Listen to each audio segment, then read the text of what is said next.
পাচার হওয়া অর্থ ফেরাতে 10 দেশের সঙ্গে চুক্তি করছে সরকার। উদ্ধারের পর ব্যয় হবে জনকল্যাণে, সংসদে প্রধানমন্ত্রী। ফ্যামিলি কার্ডে শক্তিশালী হবে অর্থনীতি। জুলাই সনদ বাস্তবায়নে সরকারকে চাপে রাখতে নানা পরিকল্পনা 11 দলের। রাজধানীতে বড় কর্মসূচির পরিকল্পনা। শেষ মুহূর্তে পর্যন্ত সংসদে সিদ্ধান্ত প্রাধান্য দেওয়ার ভাবনা। দেশে জ্বালানির মজুত আছে 10-11 দিনের। এ মাসেই আসবে 3.5 লাখ মেট্রিক টন। এপ্রিলেও নেই সংকটের শঙ্কা। গ্রাহকের আস্থা ফিরিয়ে সুষ্ঠু সরবরাহ ব্যবস্থাপনার তাগিদ। হবিগঞ্জের মনতলায় সিলেটগামী তেলবাহী ট্রেনের 6টি ওয়াগন লাইনচ্যুত। স্থানীয়দের তেল নেয়ার হিড়িক। সিলেটের সঙ্গে সারা দেশের রেল যোগাযোগ বন্ধ, চলছে উদ্ধার কাজ। এবং 53 বছর পর চাঁদে নাসার আর্টেমিস 2 মিশন। 4 নভোচারী নিয়ে শক্তিশালী মহাকাশযানের ঐতিহাসিক যাত্রা। 10 দিনের অভিযানে চারপাশ প্রদক্ষিণ করে ফিরবেন পৃথিবীতে।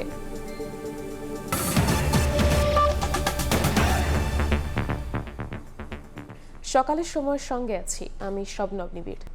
পাচার হওয়া অর্থ ফেরাতে সরকার 10 দেশের সঙ্গে চুক্তি করছে উল্লেখ করে প্রধানমন্ত্রী তারেক রহমান বলেছেন, উদ্ধারের পর সেগুলো জনগণের কল্যাণেই ব্যয় করা হবে।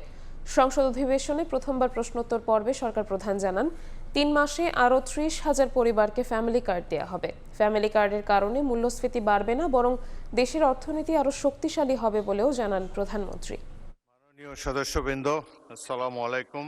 বুধবার বিকেল 3:30টায় শুরু হয় সংসদের প্রথম অধিবেশনের 6ষ্ঠ দিনের বৈঠক। এদিন প্রথমবারের মতো সংসদ সদস্যদের বিভিন্ন প্রশ্নের জবাব দেন প্রধানমন্ত্রী তারেক রহমান। শুরুতেই হয় আধা ঘণ্টাব্যাপী প্রশ্নোত্তর পর্ব।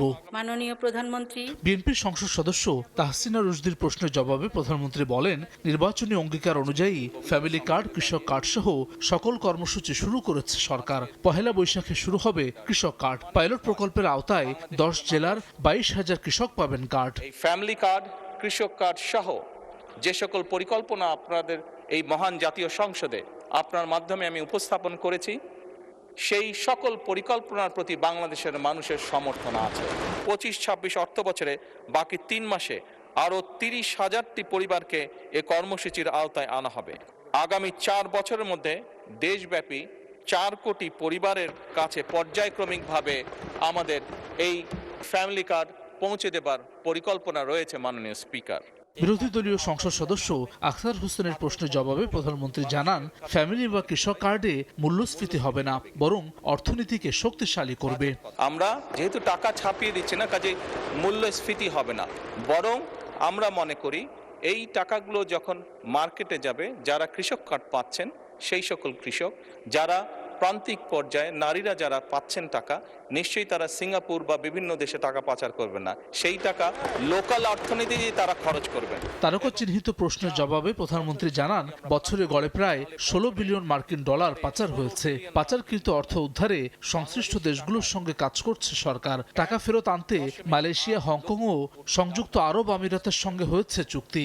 আরও 7 দেশের সঙ্গে চুক্তি প্রক্রিয়াধীন। পাচারকৃত এই অর্থ একাধিক দেশে স্থানান্তরিত হয় অভিযোগ থাকায় তা উদ্ধারে সংশ্লিষ্ট দেশগুলোর সাথে মাননীয় স্পিকার এরই ভিতরে তথ্য বিনিময়, সম্পদ শনাক্তকরণ এবং পারস্পরিক আইন সহায়তা জোরদার করা হচ্ছে। 3টি দেশের মালয়েশিয়া, হংকং এবং সংযুক্ত আরব আমিরাতের সাথে চুক্তি স্বাক্ষরের বিষয়ে সম্মতি প্রদান করা হয়েছে। অপর 7টি দেশের সাথেও চুক্তি স্বাক্ষরের বিষয়টি মাননীয় স্পিকার প্রক্রিয়াধীন আছে। আমরা চেষ্টা করছি, আমাদের এন্ড থেকে আমরা চেষ্টা করছি এটাকে যত দ্রুত সম্পন্ন করা সম্ভব হয়। জনগণের অর্থ ফিরিয়ে আনতে সরকার বদ্ধপরিকর জানিয়ে পাচারকারীদের শাস্তি নিশ্চিতে পদক্ষেপ নেওয়ার কথা জানান প্রধানমন্ত্রী। গ্রহণের মাধ্যমে হাসান ওয়ালি, সময় সংবাদ, ঢাকা। সংসদে গণভোটের রায় প্রতিফলিত হয়নি, উল্টো অবমূল্যায়ন করা হয়েছে, এমন অভিযোগে সংসদ অধিবেশন থেকে ওয়াকআউট করেছে বিরোধী দল। পরে সংসদে মিডিয়া সেন্টারে ব্রিফিংয়ে বিরোধী দলীয় নেতা ডাক্তার শফিকুর রহমান বলেন, গণভোটের রায় বাস্তবায়নে জনগণকে সঙ্গে নিয়ে রাজপথে সরব থাকবে 11 দল। তিনি এর বাইরে গিয়ে একটু আমার সম্পর্কে বলে ফেলেছেন। বুধবার বিকেলে শুরু হয় ত্রয়োদশ জাতীয় সংসদের প্রথম অধিবেশনের 6ষ্ঠ দিনের আলোচনা। প্রশ্নোত্তর পর্বের পর 71 বিধির আওতায় অধিবেশনে জনগুরুত্বপূর্ণ বিষয়ে মনোযোগ আকর্ষণে স্পিকারের শরণাপন্ন হন বিরোধী দলীয় নেতা। যেহেতু আমরা এখানে এসেছি, সংবিধান সংস্কার পরিষদের সভা আহ্বান নিয়ে স্পিকারের সিদ্ধান্ত জানতে চান বিরোধী দলীয় নেতা। স্পিকারের জবাব, আইন প্রণয়নের মাধ্যমে সমাধানযোগ্য বিষয়ে মুলতবি প্রস্তাব হতে পারে না। তারপরও বিরোধী দলকে সুযোগ সুযোগ দেওয়া হয়েছে। যেই সমস্যার সমাধান আইন প্রণয়নের মাধ্যমেই কেবল করা যায়, সেটি নিয়ে মুলতবি প্রস্তাব হতে পারে না। তারপরে উদারভাবে বিরোধী দলকে কথা বলার সুযোগ দেবার জন্য এটি গ্রহণ করা হয়েছে। সংসদে গণভোটের রায় প্রতিফলিত হয়নি এমন অভিযোগ এনে অধিবেশন থেকে ওয়াকআউটের ঘোষণা দেন জামায়াত আমির। আমরা প্রতিকার যে পেলাম না, এতে আমরা না, এতে দেশবাসীর তাদের রায়ের প্রতিফলন হলো না, মূল্যায়ন হলো না। আমরা বিরোধী দলে বসে এই অবমূল্যায়ন আমরা মেনে নিতে পারি না। এই জন্য তার প্রতিবাদে আমরা ওয়াকআউট করছি। পরে মিডিয়া সেন্টারে সংবাদ সম্মেলন করেন জামায়াত আমির। বলেন, গণভোট বাস্তবায়নে সংসদের পাশাপাশি রাজপথেও সরব থাকবেন তারা। জনগণকে সঙ্গে নিয়ে গণভোটের রায় বাস্তবায়নের পথে হাঁটবে বিরোধী দল। যেহেতু হাউসের ভিতরে জনগণের এই অভিপ্রায়ের বিষয়টা সেইভাবে সম্মানিত এবং গৃহীত হলো না, আমাদের জন্য এখন পথ একটাই, আবার আমাদেরকে জনগণের কাছে ফিরে যেতে হবে। যেই জনগণ আমাদেরকে এই রায় দিয়েছিল, আমরা এখন সেই জনগণের কাছেই ফিরে যাব ইনশাআল্লাহ। এবং জনগণকে সাথে নিয়ে আমরা এই গণভোটের যে দাবি, এই দাবি কিভাবে আদায় করা যায় সেই কার্যক্রম আমরা গ্রহণ করব। এর আগে প্রথম অধিবেশনের উদ্বোধনী দিনে রাষ্ট্রপতির ভাষণ দেওয়াকে কেন্দ্র করে ওয়াকআউট করেছিল বিরোধী দল। হাসান ওয়ালি, সময় সংবাদ, ঢাকা। জুলাই সনদ কার্যকর এবং গণভোটের ফলাফল অনুযায়ী সংবিধান সংস্কারে রাজপথে নামার কথা ভাবছে 11 দলীয় ঐক্য। এ নিয়ে শনিবার জরুরি বৈঠক ডেকেছেন জোটের শীর্ষ নেতারা। রাজধানীতে বড় কর্মসূচি ঘোষণার ভাবনাও আছে তাদের, তবে শেষ মুহূর্ত পর্যন্ত সংকট সমাধানে সংসদের সিদ্ধান্তেই প্রাধান্য দেওয়ার কথা বলছেন দলগুলোর কেন্দ্রীয় নেতারা। বিস্তারিত শফিক মুন্সির প্রতিবেদনে। দয়া করে গণভোটে হ্যাঁ দেওয়ার কথা বলে তারা এখন এসে গণভোটের রায় মানতে কেন চান না, সেই প্রশ্নটা আমরা মাননীয় প্রধানমন্ত্রীর কাছে করতে চাই। পুরনো কনস্টিটিউশনে থেকে আপনারা সংবিধানকেই বাতিল করে দিতে যাচ্ছেন, এটা আসলে হয় না। 68% জনগণ তারা সিদ্ধান্ত জানিয়ে দিয়েছে এই সংবিধানে বেসিক স্ট্রাকচারাল জায়গায় কোন জায়গাগুলোতে রিফরমেশন আনতে হবে। মাননীয় স্পিকার, এই আদেশটি অন্তর্বর্তীকালীন সরকারের অন্তহীন একটি প্রতারণার দলিল। বিরোধী দলে বসে এই অবমূল্যায়ন আমরা মেনে নিতে পারি না। এই জন্য তার প্রতিবাদে আমরা ওয়াকআউট করছি। সংবিধান সংস্কার পরিষদের সভা আহ্বান তথা গণভোট ও জুলাই সনদের ভবিষ্যৎ প্রশ্নে আইনসভায় পাল্টাপাল্টি অবস্থানে সরকার ও বিরোধী দল। সংবিধান সংশোধনে সরকার সাংবিধানিক পদক্ষেপ নিতে আগ্রহী হলেও বিরোধী দলের দাবি সংস্কারে গুরুত্ব পাক গণভোটের ফলাফল। পলিটিক্যাল কথাবার্তা বলে ফেলছে। গণভোটের রায় নিয়ে চলমান মতনৈক্য সংসদেই সমাধান করতে আগ্রহী জামায়াত সহ 11 দলের নেতারা। তবে এর ব্যত্যয় ঘটলে সম্ভাব্য বিকল্প পথ ও পদ্ধতি নিয়ে পরিকল্পনা শুরু করেছে বিরোধী দলীয় এই ঐক্য।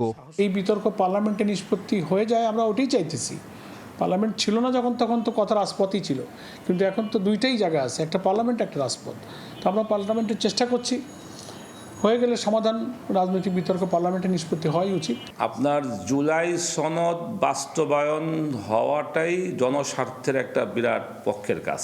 বর্তমান সরকার যদি এই গণভোট নিয়ে, জনগণের রায় নিয়ে তামাশা করে, প্রতারণা করে, বিশ্বাসঘাতকতা করে, তাহলে আমি মনে করি এটাই বিএনপির জন্য একটা কাল হয়ে দাঁড়াবে।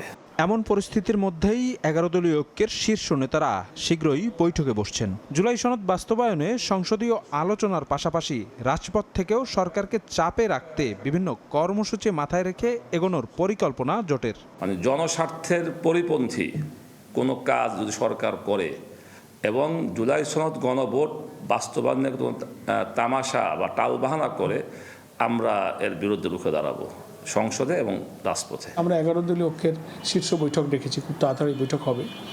আমরা পার্লামেন্টে এই জুলাই সনদ বাস্তবায়ন আদেশ এবং গণভোট, এই ইস্যুতে পার্লামেন্টে কি হয় সেটার ভিত্তিতে আমাদের যদি রাজপথে যেতে হয়, সেই জন্য আমরা 11 দলের শীর্ষ নেতাদের বৈঠক, সেখানে আমাদের সিদ্ধান্তই আছে আগের থেকে যে আমরা এই দাবি পূরণের জন্য রাজপথের কর্মসূচিতে আমরা প্রয়োজনে যাব। সেটা শীর্ষ বৈঠক ইনশাআল্লাহ ঠিক হবে। জুলাই সনদ ও গণভোটের রায় বাস্তবায়ন সহ বেশ কটি দাবিতে প্রাথমিকভাবে চলতি মাসেই সোহরাওয়ার্দী উদ্যানে সমাবেশের কথাও ভাবছে 11 দলীয় ঐক্য। এছাড়া আরও একগুচ্ছ কর্মসূচি নিয়ে সাংগঠনিক প্রস্তুতির পথে সংসদে বিরোধী শিবিরের নেতারা।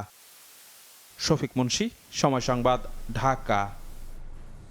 বর্তমানে দেশে জ্বালানি তেলের মজুত আছে 10 থেকে 11 দিনের, তবে জ্বালানি বিভাগের তথ্য মতে পরিশোধিত আর অপরিশোধিত মিলে চলতি মাসে দেশে আসবে 3.5 লাখ মেট্রিক টন। আলোচনা চলছে আরও কিছু বিকল্প উৎসের সঙ্গে। সে বিবেচনায় এপ্রিলে জ্বালানি সংকটের শঙ্কা দেখছে না সরকার, বরং মাসের চাহিদা মিটিয়ে উদ্বৃত্ত থাকবে জ্বালানি তেল। এ অবস্থায় গ্রাহকের আস্থা ফেরানো আর সুষ্ঠু সরবরাহ ব্যবস্থাপনা নিশ্চিতের তাগিদ দিচ্ছেন বিশেষজ্ঞরা। সাইফুল ইসলামের ছবিতে ফারুক ভূঁইয়া রবিনের রিপোর্ট। পাম্পে পাম্পে লম্বা সারি, থমকে আছে গাড়ির চাকা, যাতে টান পড়ছে অনেকের জীবিকায়ও। আর এটি এখন নিত্যদিনের বাস্তবতা। আমরা যদি 5-6 ঘন্টা ধরে লাইনে দাঁড়াইয়া তেল নিই, আচ্ছা নিলাম, নেওয়ার পরে এরপরে আমরা ভাড়া মারতে পারি না, ভাড়া মারে 2,500 টাকা দিয়ে আমাদের সংসার চলে না। তেলের সংকটের জন্য প্রচুর পরিমাণে বিভ্রান্ত একটা পরিস্থিতি থাকতে হয়, সেটা আমি আমার অফিসকে সময় দিতে পারতেছি না, আমি আমার পার্টিদেরকে সময় দিতে পারতেছি না। আমার 5 লিটার আনার জন্য আমার ঘুরতে হইতেছে সারা পাম্পে পাম্পে বিভিন্ন জায়গায়, তেলটা আমার অপচয় হইতেছে না, আমারও লস হইতেছে, সরকারের লস হইতেছে। ফিলিং স্টেশনের এই করুণ চিত্র সামনে আনছে জ্বালানি তেলের মজুদ প্রসঙ্গ। মার্চ মাস শেষে তেলের মজুদ পর্যালোচনায় দেখা যাচ্ছে ডিজেল আছে 10 থেকে 11 দিন চলার মতো, অকটেন 6 থেকে 7 দিন, আর মজুদ থাকা পেট্রোলে চলবে 8 থেকে 9 দিন। তবে তার মানে এই নয় যে দিন 10 পর তেল শূন্য হয়ে যাবে দেশ। জ্বালানি বিভাগের তথ্য মতে সরবরাহ পাইপলাইনে আছে বেশ কিছু চালান। এরই মধ্যে অনুমোদন দেওয়া হয়েছে কাজাখস্তান থেকে 1 লাখ টন ডিজেল আমদানির। চলতি মাসে ইন্দোনেশিয়া থেকে 60,000 টন ও ভারত থেকে আসবে 40,000 মেট্রিক টন ডিজেল। এর বাইরে মধ্য এপ্রিলে আসার কথা 1 লাখ টন অপরিশোধিত জ্বালানি তেল।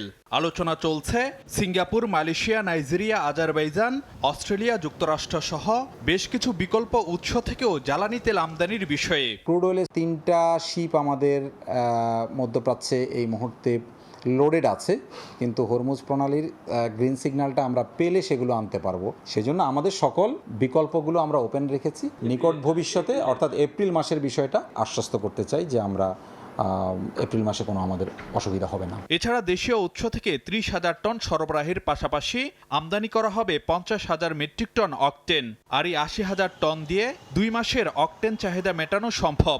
পর্যাপ্ত র ম্যাটেরিয়াল আমাদের ফ্র্যাকশনেশন প্ল্যান্ট যেগুলো আছে তাদের কাছে আছে, এবং তারা প্রতিশ্রুতি দিয়েছে আমাকে আগামী 2 মাসের সাপ্লাই দিতে অকটেন পেট্রোলে কোনো সমস্যা নেই। তবে সরকার আমদানির বিষয়ে আশ্বস্ত করলেও অস্থিরতা কাটেনি। এ অবস্থায় গ্রাহকের আস্থা ফেরানোকেই বড় চ্যালেঞ্জ হিসেবে দেখছেন বিশেষজ্ঞরা। যদি জনগণ সত্যি সত্যি হোর্ডিং করে থাকে, সত্যি সত্যি প্যানিক বাই, কেন সরকার তাদেরকে কনভিন্স করতে পারছে না, এই ব্যাপারে সরকারের একটু ভালো করে দেখা উচিত। এমপিদের মাধ্যমে, আমাদের প্রাইম মিনিস্টারের মাধ্যমে জনগণকে বোঝানো উচিত যে আমাদের পেট্রোল আর অকটেনের ব্যাপারে সমস্যা নেই। সংকটে আগাম সতর্কতা হিসেবে জ্বালানির ব্যবহার ও চাহিদা কমিয়ে আনার পরামর্শ বিশেষজ্ঞদের। চলমান পরিস্থিতিতে যদিও জ্বালানি বিভাগের পক্ষ থেকে বারবারই বলা হচ্ছে সংকট নেই, মজুদ আছে পর্যাপ্ত, কিন্তু মাঠের চিত্র সম্পূর্ণ বিপরীত। এমন অবস্থায় গ্রাহকের আস্থা ফেরানো আর সরবরাহ ব্যবস্থায় শৃঙ্খলা নিশ্চিতের উপর জোর দিচ্ছেন বিশেষজ্ঞরা। ফারুক ভূঁইয়া, রবিন, সময় সংবাদ, ঢাকা।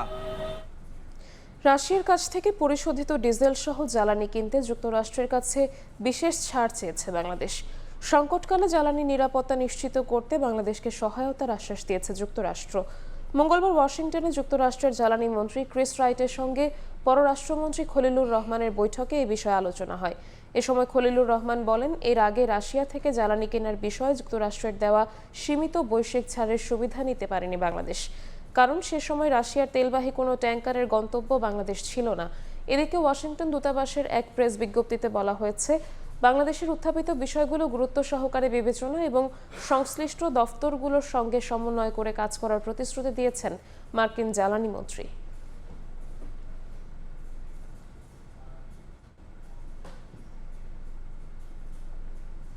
হরমুজ প্রণালীতে আটকে থাকা 1 lakh metric ton crude oil বোঝাই জাহাজ ছাড় করিয়ে আনতে ইরানের সঙ্গে কূটনৈতিক আলোচনা চালিয়ে যাচ্ছে বাংলাদেশ।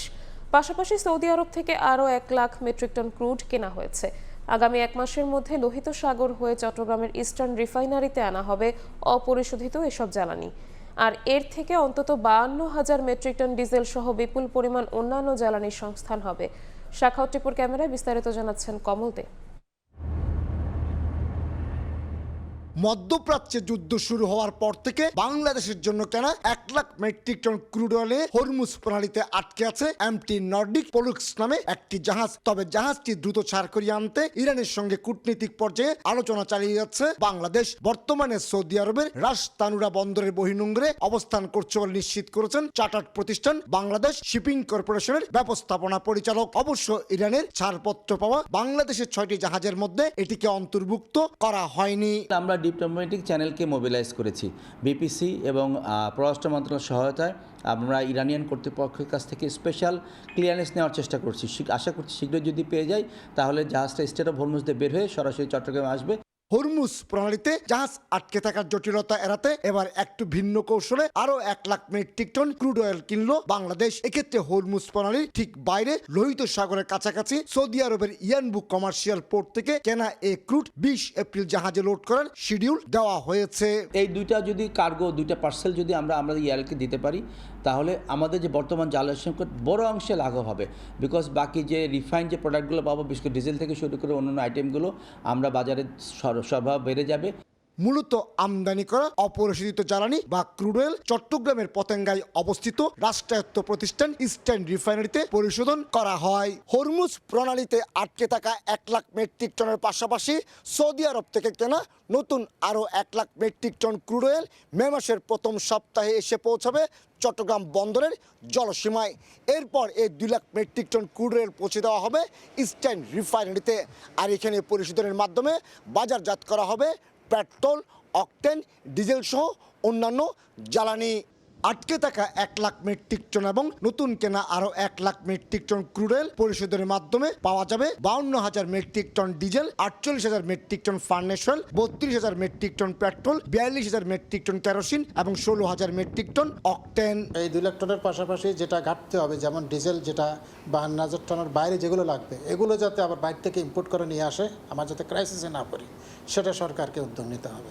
আর এই 2 লাখ টন যে টাইম মতো আসবে সে ব্যাপারে সরকারের তৎপরতা অব্যাহত রাখা উচিত। মধ্যপ্রাচ্যের দেশগুলো থেকে জ্বালানি সংগ্রহ করে বাংলাদেশ, কিন্তু মধ্যপ্রাচ্যে যুদ্ধের কারণে জ্বালানি সংগ্রহে বাংলাদেশকে কিছুটা বেকায়দায় পড়তে হচ্ছে। আলোচনার মাধ্যমে জ্বালানি সরবরাহ লাইনে গতি আনার কথা বলছেন ব্যবসায়ীরা। সৌদি আরব থেকে যেই জ্বালানি কেনা হয়েছে ওইটা যাতে একটু তাড়াতাড়ি আমরা দেশে পাই, তাহলে এই যে এখন যেই দুর্ভোগটা আমরা ফেস করার চিন্তা করছি বা সামনে একটা দুর্ভোগের সময় আসবে, তাহলে ওইটা থেকে কিন্তু বাংলাদেশ বেঁচে যাবে। বিশ্ব সংকটের মাঝে মার্চ মাসে LPG, LNG, crude oil, diesel সহ নানা প্রয়োজনীয় জ্বালানি নিয়ে অন্তত 39টি জাহাজ ভিড়েছে চট্টগ্রাম বন্দরে। বিকল্প দেশ থেকে কেনা হয়েছে অধিকাংশ জ্বালানি। কমল দে, সময় সংবাদ, চট্টগ্রাম। সকালের সময় আরও থাকছে। ঢাকার বিরুদ্ধে বাণিজ্য তদন্ত শুরুর যুক্তরাষ্ট্রের তালিকায় ভারত, চীন সহ 60 দেশ। শুল্ক বাড়ানোর পাঁয়তারা, বলছেন রফতানিকারকরা। কৌশলগত সম্পর্ক রাখার পরামর্শ। হবিগঞ্জের মনতলা রেল স্টেশনের কাছে তেলবাহী ট্রেনের 6টি ওয়াগন লাইনচ্যুত হয়েছে। এতে সিলেটের সঙ্গে সারা দেশের রেল যোগাযোগ বন্ধ রয়েছে। তেলবাহী ওয়াগন পড়ে যাওয়ায় স্থানীয়দের মাঝে তেল নেয়ার হিড়িক পড়ে যায়। আখাউড়া থেকে উদ্ধারকারী ট্রেন দুর্ঘটনাস্থলে এসে কাজ করেছে। লাইন থেকে বিচ্ছিন্ন হয়ে খাদে পড়ে গেছে বগি, ভাঙাচোরা গার্ড ব্রেক, দুমড়ে মুচড়ে যাওয়া অবস্থা 6টি ওয়াগন। বিজিবির সঙ্গে উদ্ধার কাজে যোগ দেয় সেনাবাহিনী। চট্টগ্রাম থেকে সিলেট যাচ্ছিল তেলবাহী ট্রেনটি।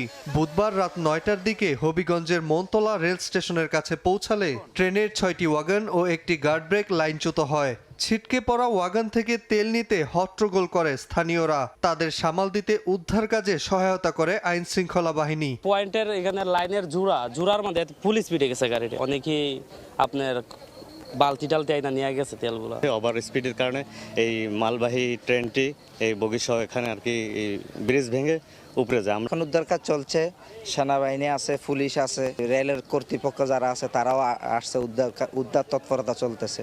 এদিকে বগি লাইনচ্যুত হওয়ায় সিলেটের সঙ্গে সারা দেশের রেল যোগাযোগ বন্ধ হয়ে যায়। আটকে পড়ে সিলেট থেকে চট্টগ্রামগামী উদয়ন এক্সপ্রেস ও ঢাকাগামী উপবন এক্সপ্রেস। এতে ভোগান্তিতে পড়েন যাত্রীরা। আমরা 10টার দিকে ট্রেন ছাড়ার কথা বলছে, 1 ঘন্টা ওয়েট করলাম, পরে এখন বলতেছে অ্যাক্সিডেন্ট করছে নাকি, আপনার এখন টাকা রিটার্ন দিয়ে দিব। তারা অনেক দূর থেকে আসছি, আমি এখন এত রাত্রে কোথায় যাব? আমি ঢাকার উদ্দেশ্যে যাওয়ার জন্য আসছি। মাথা জিয়ার করে আসি, বাড়িতে চলে যাব। অনলাইনে আমরা যখন টিকিট কাটছি আসার জন্য তখন তো আমাদের থেকে টাকা নিয়ে ফেলছে, এখন আমরা টাকা ফেরত চাচ্ছি, টাকা দিচ্ছে না। আমাদেরকে এরকম ভোগান্তিতে কেন ফেলবে ওরা? আমাদের রিটার্ন টিকিট আমাদেরকে সাথে সাথে দিয়ে দিতে হবে, আমরা যেন ওই টাকা দিয়ে অন্য জায়গা থেকে টিকিট করে আবার যাইতে পারি। পরে যাত্রীদের টিকিটের টাকা ফেরত দেয় কর্তৃপক্ষ। অধিক বিলম্বের কারণে আমরা 10টার সময় যেটা Udayan express late to Chattogram এবং 11:30 যেটা Upaban express late to Dhaka express, দুটা ট্রেন আমাদের আপাতত আটকা আছে। তো আমরা যাত্রীদের সুবিধার্থে আমরা এখন টিকিটগুলো রিফান্ড দিচ্ছি। যারা কাউন্টারের কাছে তার টিকিট কাউন্টার রিফান্ড দিবে, যারা অনলাইনে কাটছে তারা অনলাইনে রিফান্ড পাবে। এখন পর্যন্ত দুর্ঘটনার সুনির্দিষ্ট কারণ এবং কোনো হতাহতের খবর পাওয়া যায়নি। নাজমুল হাসান পুলক, সময় সংবাদ। এই মুহূর্তে ঘটনাস্থলে আছেন রিপোর্টার উজ্জ্বল চক্রবর্তী, সরাসরি যাচ্ছি তার কাছে।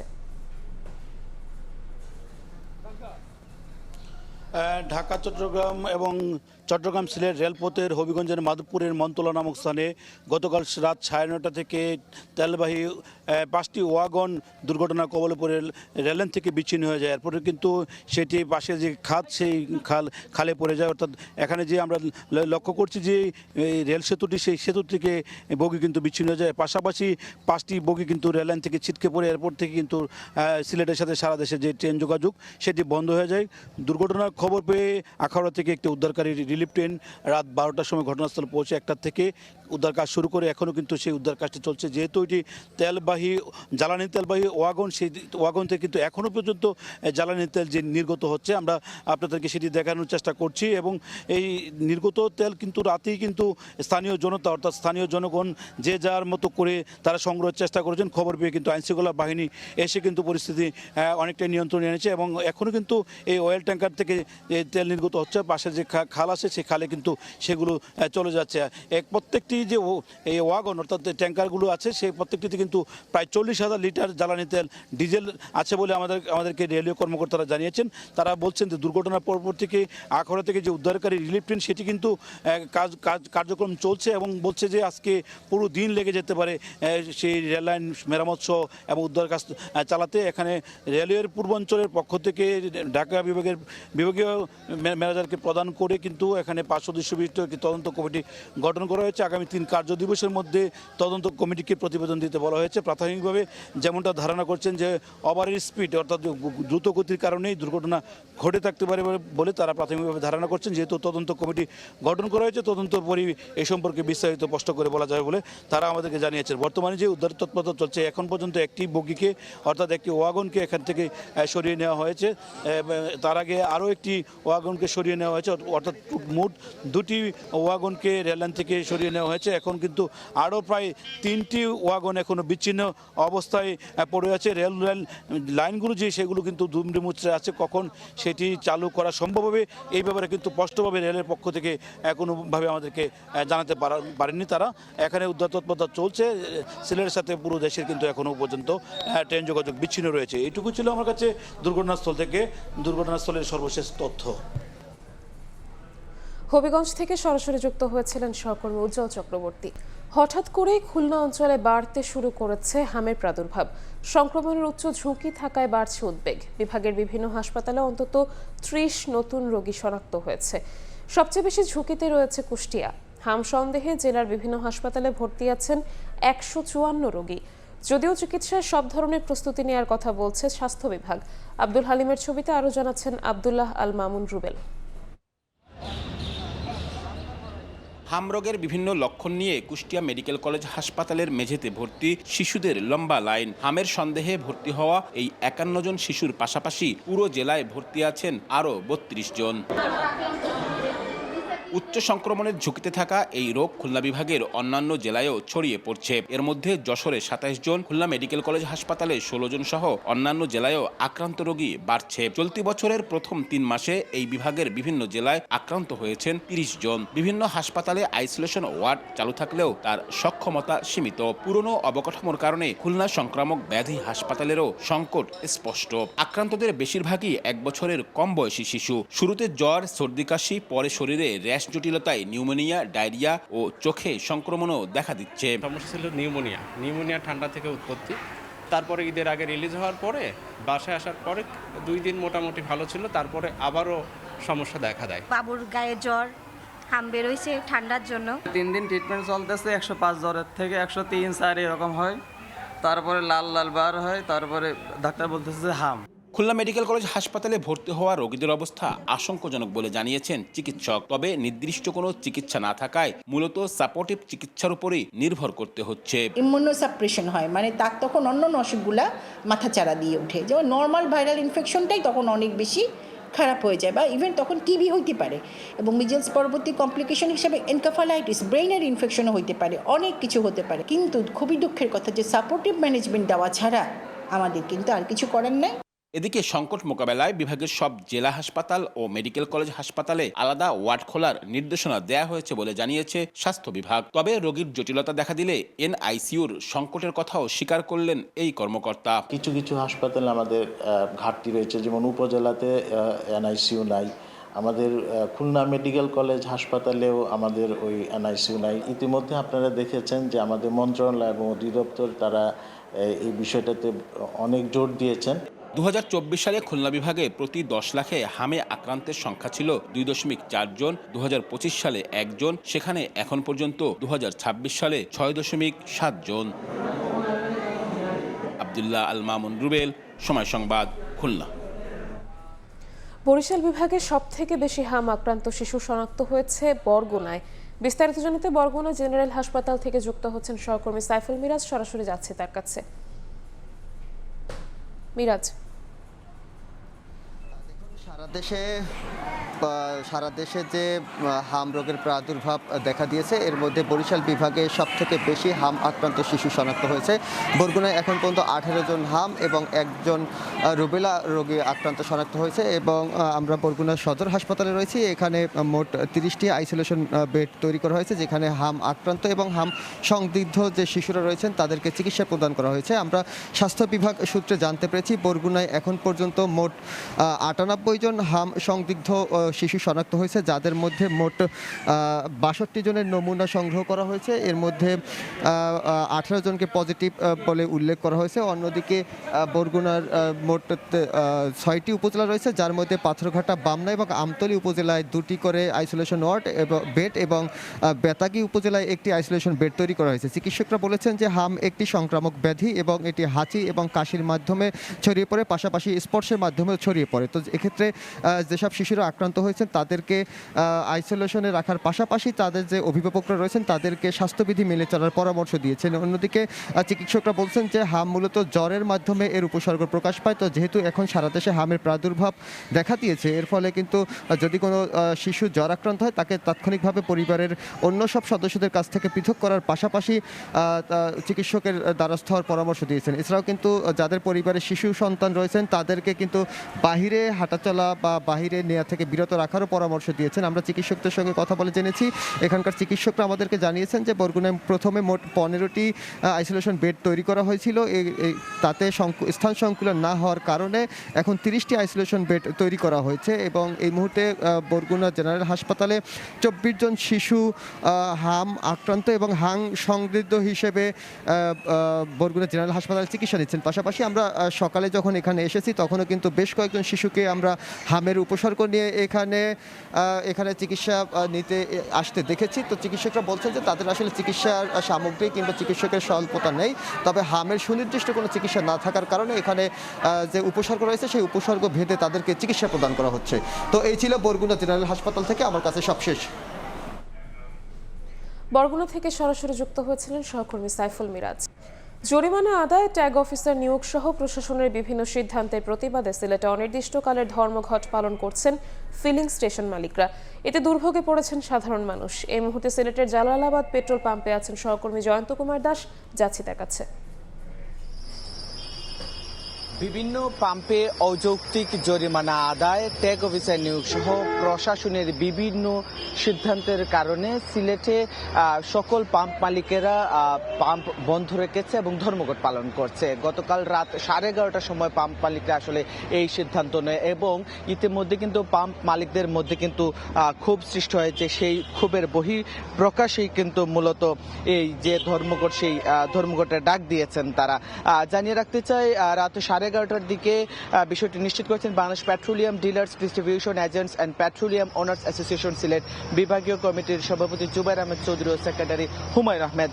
তাদের যে দাবিগুলো হলো সেই দাবিগুলো হচ্ছে ট্যাগ অফিসার বসানো, বিভিন্ন এজেন্সির মাধ্যমে অনবরত হিসাব নেওয়া, পাম্পে পুলিশ নিয়োগ, 6টি পাম্পে জরিমানা আদায় করায় তেল বিক্রি না করার সিদ্ধান্ত গ্রহণ করেন পাম্প মালিকরা। এছাড়াও সিদ্ধান্ত মোতাবেক সিলেট বিভাগের সিএনজি, এলপিজি সহ সকল পাম্প মালিকদের পক্ষে পরিচালনা করা সম্ভব নয়। সরকারের প্রতিনিধিরা চালাতে পারে, তাদের কোনো আপত্তি নেই বলে জানিয়েছেন তারা। এটি আসলে ক্ষোভের বহিঃপ্রকাশ বলা যায়। এছাড়াও সিলেটের যে 3টি ডিপো রয়েছে পদ্মা, মেঘনা এবং যমুনা, মেঘনা ডিপোতে তেলের চালান বাইরে বিক্রি হয়েছে এমন সন্দেহে জরিমানা আদায় করা হয়েছে। এজন্য সন্ধ্যা থেকে 3 জন মালিক অপেক্ষায় থাকলেও প্রশাসনের কোনো বড় কর্মকর্তার সাথে তারা সাক্ষাৎ করতে পারেনি এবং সেটি সমাধান হয়নি। এর ফলেই আসলে কঠোর সিদ্ধান্ত নিয়েছেন তারা। এবং এই যে সিদ্ধান্ত, এই সিদ্ধান্তের ফলে আসলে সিলেটে কিন্তু এই হঠাৎ করে যে ধর্মঘট চলছে, এর ফলে কিন্তু সিলেট জুড়ে জ্বালানি সংকটের যে সংখ্যা সেটি কিন্তু দেখা দিয়েছে। এতে গণপরিবহন চলাচলে ব্যাহত হওয়ার পাশাপাশি সাধারণ মানুষের যে দুর্ভোগ সেটি চরম পর্যায়ে পৌঁছেছে। আমরা দেখেছি এই পাম্পে আসার পর, আমরা এই মুহূর্তে আসলে আম্বরখানা জালালাবাদ যে পেট্রোল পাম্প রয়েছে সেটিতে আমরা রয়েছি। এখানে আসার পর আমরা দেখেছি অনেকগুলো সিএনজি, অটোরিকশা থেকে শুরু করে প্রাইভেট কার, তারা কিন্তু সারিবদ্ধভাবে এখানে দাঁড়িয়েছিল এবং তারা বলছিল আসলে তারা যে আসলে চরম ভোগান্তিতে পড়ছে এটি আসলে তারা বলছে। তো বেলা 10টার দিকে আসলে পাম্প মালিকরা প্রশাসনের সাথে বৈঠকে বসবেন। এরপরে হয়তো একটা সিদ্ধান্ত আসতে পারে, ধর্মঘট থেকে তারা সরে আসতে পারে যদি তারা সঠিক এবং সুনির্দিষ্ট প্রশাসনের পক্ষ থেকে কোনো আশ্বাস পান। তো আসলে এই ছিল আমার কাছে সিলেটে পাম্প মালিকরা যে সকল পাম্প বন্ধ রেখে ধর্মঘট পালন করছে এটি সবশেষ। সিলেট থেকে সরাসরি যুক্ত হয়েছিলেন সহকর্মী জয়ন্ত কুমার দাস। ঢাকার বিরুদ্ধে বাণিজ্য তদন্ত শুরু করেছে ওয়াশিংটন। খতিয়ে দেখা হবে বাংলাদেশের উৎপাদন সক্ষমতা যুক্তরাষ্ট্রের বাণিজ্যের জন্য বৈষম্যমূলক কিনা। একই তালিকায় আছে ভারত, চীন, ভিয়েতনাম সহ 60টি দেশের নাম। কমপ্লায়েন্স মেনে চলায় শঙ্কা না দেখলেও একে শুল্ক বাড়ানোর নতুন পাঁয়তারা বলছেন রফতানিকারকরা। এ অবস্থায় যুক্তরাষ্ট্রের সঙ্গে দ্বিপক্ষীয় কৌশলগত সম্পর্ক বজায় রাখার পরামর্শ দিচ্ছেন অর্থনীতিবিদরা। এমএস আরিফিনের রিপোর্ট। My fellow Americans, this is Liberation Day, waiting for a long time. পাল্টা শুল্ক নিয়ে মার্কিন সর্বোচ্চ আদালতে ধাক্কা খেয়েছে ট্রাম্প প্রশাসন। তবে এবার নতুন কৌশল। বাংলাদেশ, ভারত, চীন, ইউরোপীয় ইউনিয়ন সহ 60টি দেশের বিরুদ্ধে বাণিজ্য তদন্তে নেমেছে মার্কিন বাণিজ্য দপ্তর ইউএসটিআর। তদন্ত তালিকায় থাকা কোনো দেশ বাণিজ্যে অন্যায্য করলে সেই দেশের আমদানি পণ্যের উপর আরোপ করা হবে শুল্ক। যুক্তরাষ্ট্র মনে করে চীন সহ বেশ কিছু দেশ বিভিন্ন শিল্পে অতিরিক্ত উৎপাদন এবং সক্ষমতা এগিয়ে যাওয়ায় পিছিয়ে পড়ছে মার্কিনিরা। তাই বাণিজ্য সম্পর্ক থাকা দেশগুলোর বিনিয়োগ, ভর্তুকি, শ্রমিকের ন্যায্য মজুরি সহ 7টি মানদণ্ডে করা হবে তদন্ত। যদিও সব ধরনের কমপ্লায়েন্স মেনে চলায় যুক্তরাষ্ট্রের তদন্তে ভয়ের কারণ দেখছেন না রপ্তানিকারকরা। পোশাকের এমন কোনো উৎপাদন হয় না যেটা তাদের দেশের উৎপাদন প্রক্রিয়াকে ক্ষতিগ্রস্ত করে, কারণ তারা পোশাক তৈরি করে না। আরটা আছে ধরেন আইপি, ইন্টেলেকচুয়াল প্রপার্টি রাইট, যে ফেক গুডস এখানে তৈরি হয়, আমরা ফেক গুডস তৈরি করি না। শ্রম আইনের যতগুলা বিষয় নিয়ে কথাবার্তা বলা হয়েছে এগুলো মোটামুটি অ্যাড্রেস করা আছে। এই ইনভেস্টিগেশনে বাংলাদেশের হারানোর কিছু নাই, বাট প্রপারলি অ্যাড্রেস করতে হবে। ভালো সিচুয়েশন হবে যে ট্রেড ডেফিসিট কমানো, আমরাও তাদের ক্রেতা হওয়ার চেষ্টা করি। আমরা চাইলে কটন ইম্পোর্ট করতে পারি, আমরা হুইট, আমরা এলএনজি বা কর্ন, মেটাল স্ক্র্যাপ। ট্রেড ব্যালেন্সটা হয়ে গেলে কিন্তু আমরাও তখন এত চাপ ফিল করব না। এ অবস্থায় দেশের শিল্প খাতে আন্তর্জাতিক শ্রমবিধান অনুসরণের তাগিদ দিচ্ছেন অর্থনীতিবিদরা। এছাড়া একক বড় বাজার যুক্তরাষ্ট্রে যেন রপ্তানি বাধাগ্রস্ত না হয় তা মাথায় রেখেই বাংলাদেশকে কৌশলগত দেন দরবারের পরামর্শও তাদের। আমরা সত্যিকার অর্থে ট্রান্সপারেন্ট ওয়েতেই আমরা সব কিছু করি। এই ধরনের তদন্তে আমাদের রপ্তানির ক্ষেত্রে তেমন কোনো প্রভাব পড়বে বলে মনে হয় না। তদন্তের অংশ হিসেবে এরই মধ্যে তালিকাভুক্ত দেশগুলোকে চিঠি দিয়েছে ইউএসটিআর। প্রতিটি দেশকে 15 এপ্রিলের মধ্যে দিতে হবে লিখিত জবাব, যার শুনানি হবে 28 এপ্রিল। এমএস আরিফিন, সময় সংবাদ, ঢাকা। খুলনায় টিসিবির ডিলার নিয়োগে ডুমুরিয়া উপজেলায় 11 জনের মধ্যে অন্তত 5 জনের কাগজপত্র অনিয়ম দেখা গেছে। সম্প্রতি সময় সংবাদের অনুসন্ধানে অনিয়মের এ চিত্র উঠে এসেছে। এতে বঞ্চিত হচ্ছেন বৈধ ব্যবসায়ীরা।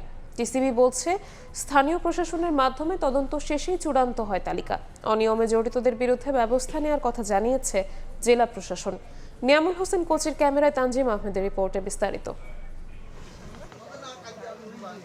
কারো স্থায়ী এবং অস্থায়ী ঠিকানা নেই, কেউ আবার রয়েছেন অন্য পেশায়। তথ্যেও ভুল দিয়েছেন কেউ কেউ। এভাবেই ট্রেডিং কর্পোরেশন অব বাংলাদেশ টিসিবির ডিলার হিসেবে নিয়োগ পেয়েছেন অনেকে। সম্প্রতি খুলনার ডুমুরিয়া উপজেলা ঘুরে এমন অনিয়মের চিত্র দেখা গেছে অন্তত 5টি ইউনিয়নে। সাহস ইউনিয়ন পরিষদ অভিযোগ উঠেছে, এই কার্যালয়ের নিকটে একটি বন্ধ দোকান নিজের ব্যবসা প্রতিষ্ঠান হিসেবে দেখিয়েছেন খুলনা সিটি কর্পোরেশন 5 নম্বর ওয়ার্ডের বাসিন্দা শহীদুল ইসলাম সেলিম। ইউনিয়ন পরিষদ থেকে ভুল তথ্যে ট্রেড লাইসেন্সও নিয়েছিলেন তিনি। তবে পরবর্তীতে বিষয়টি নিয়ে কথা বলতে গেলে দায় স্বীকার করে পরিষদ জানায় বাতিল করা হয়েছে তার প্রত্যয়ন। একই চিত্র শোভনা ইউনিয়ন পরিষদে। এই ইউনিয়নে ডিলারশিপ পেয়েছেন মাহফুজুর রহমান সাগর নামে এক ব্যক্তি। কাগজপত্রে তিনি শোভনা পশ্চিমপাড়া বাজারে মুদি দোকানের কথা উল্লেখ করেছেন, তবে উল্লেখিত ঠিকানায় একটি বন্ধ ঘর পাওয়া গেছে। এছাড়া তিনি ওই ইউনিয়নের স্থায়ী বা অস্থায়ী বাসিন্দাও নন বলে জানায় পরিষদ। বাংলাদেশের যে কোনো জায়গায় যে বাংলাদেশের নাগরিক তারা সেখানে ব্যবসা করতেই পারে। শহীদুল ইসলাম এখানকার বাসিন্দা নয়, সেহেতু এখানকার বাসিন্দা নয় বিধায় আসলে এখানে ট্রেড লাইসেন্স পাওয়ারও যোগ্যতা রাখে না। এছাড়া সরবপুর ইউনিয়নে সুদেব দাস নামে যে ব্যক্তি ডিলারশিপ পেয়েছেন তিনি মূলত আরেক ডিলার গৌতম দাসের ভাই। অভিযোগ রয়েছে একই দোকান দেখিয়ে দুটি ডিলারশিপ নিয়েছেন গৌতম দাস। সংশ্লিষ্টরা তদন্তে আসলে নতুন ব্যানার টাঙিয়ে দেন দোকানে।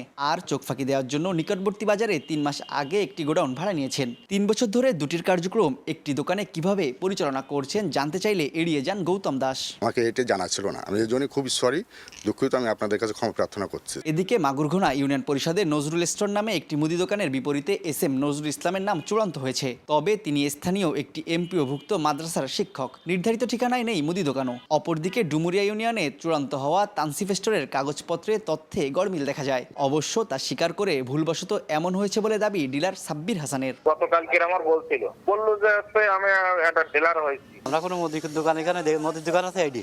আচ্ছা, আর এটার মধ্যে কি থাকে?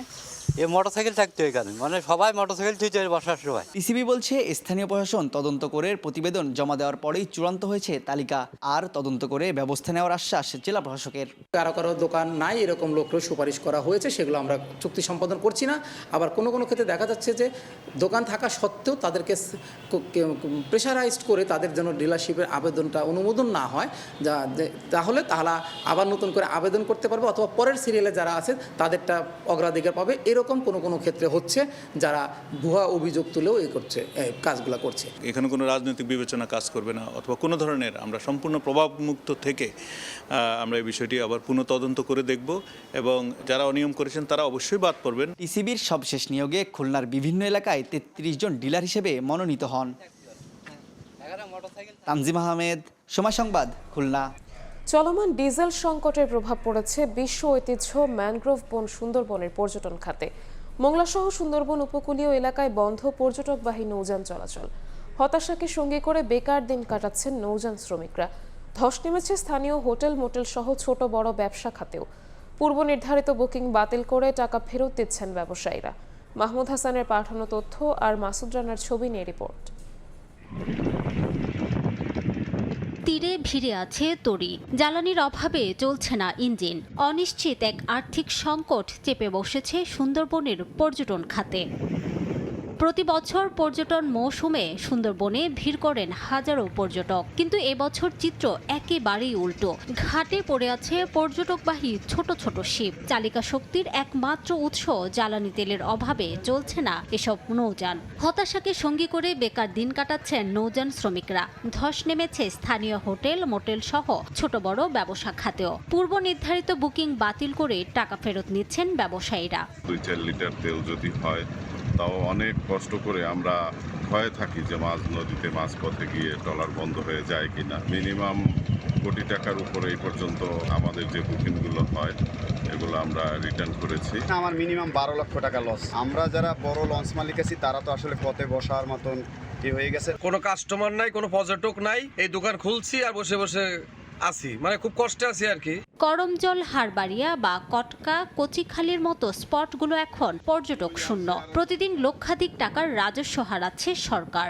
এই অবস্থা যদি চলে তাহলে আমাদের করমজল সহ অন্যান্য পর্যটন অনেক লোক কমে যাবে। পর্যটক কমে গেলে রাজস্ব কমে যাবে। এই পর্যটকের সঙ্গে সংশ্লিষ্ট যারা আছে তারাও কিন্তু খুব ক্ষতিগ্রস্ত হচ্ছে।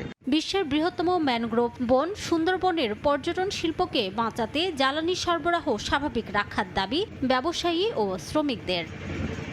সময় সংবাদ, মোংলা।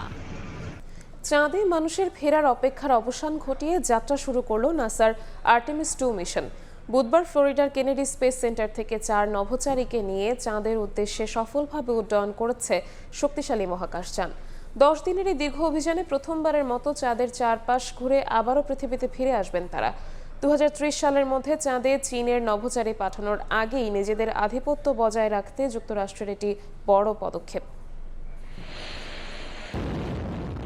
দীর্ঘ 53 বছরের বেশি সময়ের অপেক্ষার অবসান। চাঁদের উদ্দেশ্যে নভোচারী গেল পৃথিবী থেকে। যুক্তরাষ্ট্রের স্থানীয় সময় বুধবার নাসার আর্টেমিস 2 মিশনের 4 নভোচারী কেনেডি স্পেস সেন্টার থেকে অরিয়ন ক্যাপসুলে চড়ে এই ঐতিহাসিক যাত্রা শুরু করলেন। দীর্ঘ 10 দিনের এই অভিযানে তারা চাঁদের কক্ষপথ প্রদক্ষিণ করে পৃথিবীতে ফিরে আসবেন। আর্টেমিস 2 মিশনের 10 দিনের যাত্রায় নভোচারীরা চাঁদকে কেন্দ্র করে প্রায় 10,300 কিলোমিটার দূর দিয়ে প্রদক্ষিণ করবেন। এটি হবে মানুষের তৈরি কোনো মহাকাশযানে পৃথিবীর বুক থেকে সবচেয়ে দূরবর্তী স্থানে যাওয়ার রেকর্ড। গত 3 বছর ধরে কঠোর প্রশিক্ষণের মাধ্যমে এই 4 নভোচারী মহাকাশযানের ম্যানুয়াল কন্ট্রোল এবং লাইফ সাপোর্ট সিস্টেম পরিচালনার দক্ষতা অর্জন করেছেন। এই মিশনের সফলতাই নির্ধারণ করবে 2028 সালে আর্টেমিস 4 মিশনে মানুষ আবারও চাঁদের মাটিতে পা রাখতে পারবে কিনা। এই মিশনে অংশ নেয়া নভোচারীরা হলেন নাসার Reid Wiseman, Victor Glover, Christina Koch এবং কানাডিয়ান স্পেস এজেন্সির জেরেমি হ্যানসেন। প্রায় 3 বছরের কঠোর প্রশিক্ষণ শেষে তারা এই ঐতিহাসিক অভিযানে সামিল হয়েছেন। এটি 2017 সালে শুরু হওয়া নাসার আর্টেমিস প্রোগ্রামের প্রথম মানববাহী মিশন। এই মিশনের মূল লক্ষ্য হচ্ছে চাঁদের কক্ষপথে মানুষের দীর্ঘমেয়াদী উপস্থিতির পথ সুগম করা। 2028 সালে আর্টেমিস 4 মিশনের মাধ্যমে চাঁদের মাটিতে পুনরায় পা রাখার চূড়ান্ত পরিকল্পনা করছে যুক্তরাষ্ট্র। 1972 সালের অ্যাপোলো মিশনের পর এটিই হবে নাসার প্রথম চন্দ্রপৃষ্ঠে অবতরণের প্রস্তুতি। অন্যদিকে চীন 2030 সালের মধ্যে তাদের নভোচারী পাঠানোর ঘোষণা দেয় এই প্রতিযোগিতা এখন তুঙ্গে। ভবিষ্যতে চাঁদের খনিজ সম্পদ আহরণ এবং মঙ্গলের মতো আরও কঠিন অভিযানের প্রস্তুতি নেয়ার ক্ষেত্রে এই মিশনের অভিজ্ঞতাকে কাজে লাগাতে চায় যুক্তরাষ্ট্র। ফারহাদ চৌধুরী, সময় সংবাদ। ইসরায়েলের রাজধানী তেল আবিব সহ কয়েকটি শহরে ক্ষেপণাস্ত্র হামলা চালিয়েছে ইরান। হামলায় ঘরবাড়ি ও যানবাহনের ব্যাপক ক্ষয়ক্ষতি হয়েছে। কুয়েত ও সংযুক্ত আরব আমিরাতেও মার্কিন স্থাপনা লক্ষ্য করে ড্রোন ও মিসাইল ছুড়েছে আইআরজিসি। ইসরায়েলের শক্তিশালী ব্যালিস্টিক মিসাইল দিয়ে বড় আকারের হামলা চালিয়েছে ইরান। রাজধানী তেল আবিবের কাছে বেনেই ব্রাক এলাকায় ইরানি ক্ষেপণাস্ত্রের আঘাতে বেশ কয়েকজন আহত হয়েছেন। এছাড়া পেতাহ তিভকা ও রোশহাইন এলাকায় ঘরবাড়ি ও যানবাহনের ব্যাপক ক্ষয়ক্ষতি হয়েছে। হামলার ভয়াবহতায় দেশটির লাখ লাখ মানুষ প্রাণ ভয়ে বাংকারে আশ্রয় নিয়েছেন। ইরানে হামলার মাত্রা বাড়িয়েছে ইসরায়েল। গত 2 দিনে ইরানের রাজধানী তেহরান ও এর আশপাশে 4 শতাধিক হামলা চালিয়েছে আইডিএফ। এর মধ্যে ইরানের প্রতিরক্ষা মন্ত্রণালয়ের কেন্দ্রীয় কমপ্লেক্স সহ 15টি গুরুত্বপূর্ণ অস্ত্র উৎপাদন কেন্দ্রকে লক্ষ্যবস্তু করার দাবি তাদের। তেল আবিব বলছে তেহরানের উন্নত বিমান বিধ্বংসী ক্ষেপণাস্ত্র এবং ব্যালিস্টিক মিসাইল সংরক্ষণের জায়গাগুলো গুড়িয়ে দেওয়া হয়েছে এই বিশেষ অভিযানে, যদিও এই বিষয়ে কিছু জানায়নি আইআরজিসি। ইরানে যুক্তরাষ্ট্র ও ইসরায়েলের যৌথ আক্রমণের জবাবে মধ্যপ্রাচ্যের বিভিন্ন দেশে মার্কিন স্থাপনায় হামলা অব্যাহত রেখেছে আইআরজিসি। কুয়েত ও সংযুক্ত আরব আমিরাত দাবি করেছে তাদের আকাশসীমায় ঢুকে পড়া একাধিক ইরানি ক্ষেপণাস্ত্র ও ড্রোন ভূপাতিত করা হয়েছে। চলমান পরিস্থিতির কথা বিবেচনা করে ইরানের বুশেহর পারমাণবিক বিদ্যুৎ কেন্দ্র থেকে নিজেদের 2 শতাধিক কর্মী সরিয়ে নেওয়ার ঘোষণা দিয়েছে রাশিয়া। অন্যদিকে লেবাননে চলছে রক্তক্ষয়ী লড়াই। হিজবুল্লাহ দাবি করেছে তারা আকাশ সীমায় ইসরায়েলি ড্রোন ভূপাতিত করার পাশাপাশি শত্রুপক্ষের যুদ্ধ বিমানকে ধাওয়া করেছে। গত একদিনে দেশটির দক্ষিণাঞ্চলে লড়াই করতে গিয়ে ইসরায়েলের প্রায় অর্ধশত সেনা সদস্য আহত হয়েছেন বলে খবর পাওয়া গেছে। যুক্তরাষ্ট্র ও ইসরায়েলের প্রতি কঠোর হুঁশিয়ারি উচ্চারণ করেছে আইআরজিসি। তাদের মতে শত্রুপক্ষ প্রতিরোধ ফ্রন্টকে দুর্বল ভাবলেও ময়দানে তার উল্টো চিত্র ফুটে উঠেছে। আইআরজিসি জানায় প্রতিরোধ যোদ্ধারা প্রমাণ করেছে অত্যাধুনিক প্রযুক্তি সত্ত্বেও যুক্তরাষ্ট্র ও ইসরায়েল তাদের কাছে কার্যত অসহায়। ফারহাদ চৌধুরী, সময় সংবাদ। হরমুজ প্রণালীর নিরাপত্তা নিয়ে এবার মিত্র দেশগুলোর ওপর দায় চাপালেন মার্কিন প্রেসিডেন্ট ডোনাল্ড ট্রাম্প। জাপান ও ফ্রান্সের মতো দেশগুলোকে এই রুটের পাহারার দায়িত্ব নেওয়ার আহ্বান জানিয়ে তিনি বলেন, যুক্তরাষ্ট্র আর একা এই ঝুঁকি নেবে না। ইরানে যুক্তরাষ্ট্র ও ইসরায়েলি আগ্রাসনের মধ্যে মার্কিন জনগণের উদ্দেশ্যে খোলা চিঠি দিয়েছেন ইরানের প্রেসিডেন্ট মাসুদ পেজেশকিয়ান। কৌশলগতভাবে গুরুত্বপূর্ণ হরমুজ প্রণালীর নিরাপত্তা দিতে আর একা ঝুঁকি নিতে রাজি নন মার্কিন প্রেসিডেন্ট ডোনাল্ড ট্রাম্প। হোয়াইট হাউসে এক অনুষ্ঠানে তিনি বলেন, জাপান, ফ্রান্স ও চীনের মতো দেশগুলোর উচিত এই প্রণালী পাহারা দেওয়ার দায়িত্ব নেওয়া। ট্রাম্প আরও দাবি করেন, তিনি চাইলে খুব সহজেই ইরানের তেল দখল করে নিতে পারতেন। তবে মার্কিন জনগণের ইচ্ছার প্রতি সম্মান জানিয়ে তিনি আপাতত সেনাদের বাড়িতে ফিরিয়ে আনতেই বেশি আগ্রহী। They can have one terrorist there with a machine gun someplace, and they'll say, oh, it's not totally clean, So let them do it. Let France do it. They get a lot of oil from the Strait. Let the European countries do it. Let South Korea, who is not helpful to us, by the way.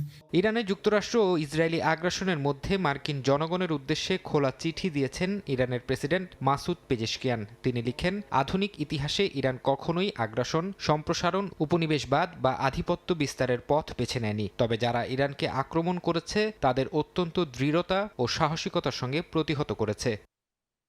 ইরানকে নিরাপত্তা হুমকি হিসেবে উপস্থাপনের তীব্র বিরোধিতা করেছেন Pezeshkian. এর পেছনে বহিরাগত স্বার্থ কাজ করছে বলে দাবি তার। চিঠিতে তিনি লিখেন, তেহরানকে নিরাপত্তা হুমকি হিসেবে দেখানোর প্রচেষ্টা মূলত অস্ত্র ব্যবসা টিকিয়ে রাখার একটি ষড়যন্ত্র। পেজেশকিয়ান মার্কিন নাগরিকদের প্রতি অনুরোধ করেন, তারা যেন ইরানকে মিডিয়ার চোখে না দেখে, বরং ইরানি অভিবাসীদের সাফল্য দিয়ে বিচার করেন।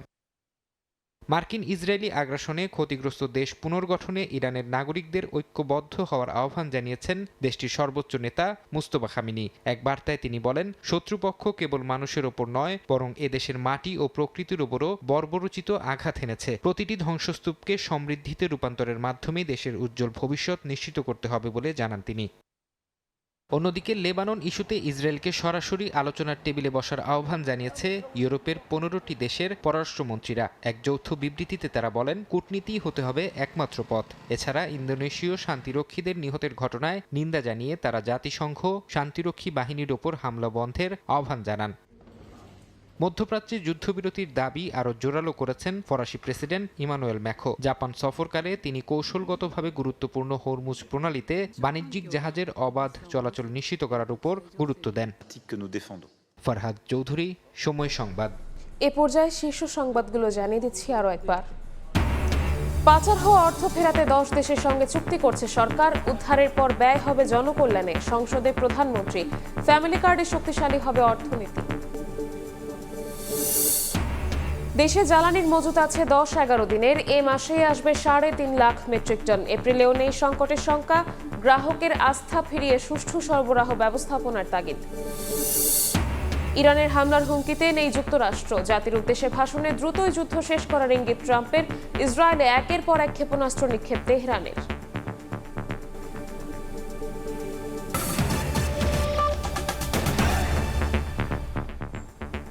এই ছিল সকালের সময়। এরপর আন্তর্জাতিক সময়ের সঙ্গে থাকবেন সহকর্মী কাজল আব্দুল্লাহ। ধন্যবাদ নিবিড়। আন্তর্জাতিক সময় নিয়ে আসছি কিছুক্ষণ পরে, সঙ্গে থাকুন সময়ের।